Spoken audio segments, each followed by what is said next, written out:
कहिलेकाहीँ त कस्तो एक्लो महसुस हुन्छ, कोहीसँग कुरा गर्न पनि मन लाग्दैन।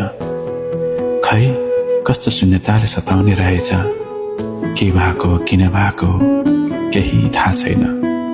सायद कतिको चित्त पनि दुखाउँछु होला, कसैलाई मेरो व्यवहारले गर्दा रुवाउँछु पनि होला। तर माफ गरिदिनु है, कुनै बेला म आफै होइन जस्तो लाग्छ। साथीहरू छन् तर कुरा केही गर्न मन लाग्दैन। दुखी पनि छैन मन, रोएको पनि छैन आँखा, तै पनि शून्य शून्य भएको छ मन। उमेलो हो या कसैप्रतिको लगावले हो त्यो पनि थाहा छैन, तर कहिलेकाहीँ एक्लो महसुस हुन्छ अनि एक्लै शून्यतामा हराइदिउँ झैँ लाग्छ।